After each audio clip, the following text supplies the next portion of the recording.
2024 সালের গণঅভ্যুত্থানে যারা জীবন সেই বীর শহীদদের প্রতি জানাচ্ছি আমাদের শ্রদ্ধা। সেই উত্তাল সময়ে ঢাকার বিভিন্ন স্থানে নিহত অনেক নারী ও পুরুষের মৃতদেহ যখন রায়বাজার কবরস্থানে অজ্ঞাত পরিচয়ে হিসাবে দাফন করা হয়েছিল, তখন তাদের পরিচয় ও মর্যাদা প্রতিষ্ঠা করাকে রাষ্ট্র তার একটি নৈতিক ও মানবিক দায়িত্ব হিসেবে মনে করে। সেগুলো দায়িত্ব পালনের অংশ হিসেবেই অজ্ঞাতনামা শহীদদের পরিচয় শনাক্তকরণে একটি পরিকল্পিত ও বিজ্ঞান ভিত্তিক কার্যক্রম গ্রহণ করা হয়। এই কঠিন ও সংবেদনশীল কাজটি সম্পন্ন করতে সিআইডি, ফরেনসিক, ডিএনএ ও মেডিকেল টিমগুলো অত্যন্ত পেশাদারিত্ব ও নিষ্ঠার সঙ্গে কাজ করেছে।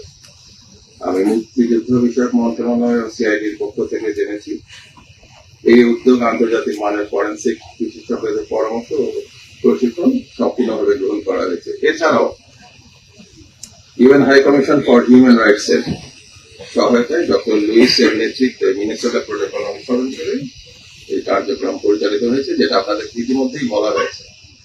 কবর থেকে মোট 114টি মৃতদেহ উত্তোলন, ময়নাতদন্ত এবং ডিএনএ নমুনা সংগ্রহের মতো কাজগুলো অত্যন্ত সততা ও দক্ষতা এবং স্বচ্ছতার সঙ্গে সম্পন্ন করা হয়েছে।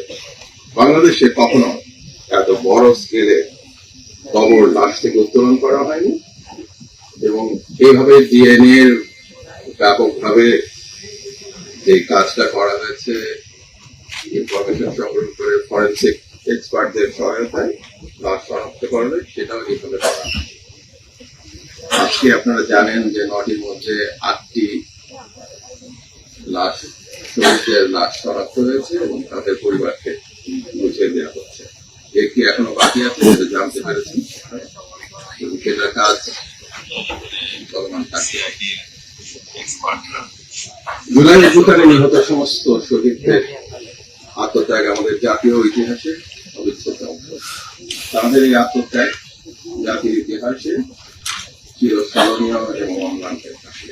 আজকের এই দিনে আমরা সেই সব শহীদদের আত্মার মাগফিরাত কামনা করছি এবং তাদের পরিবারের প্রতি গভীর সমবেদনা এবং সম্মান জানাচ্ছি। আমরা অঙ্গীকার করছি যে বাকি শহীদদের পরিচয় প্রক্রিয়া চলমান। মহান আল্লাহর কাছে প্রার্থনা করছি যেন শহীদদের আত্মার শান্তি পায় আর তাদের পরিবার পরিজন পাক আমাদের গভীর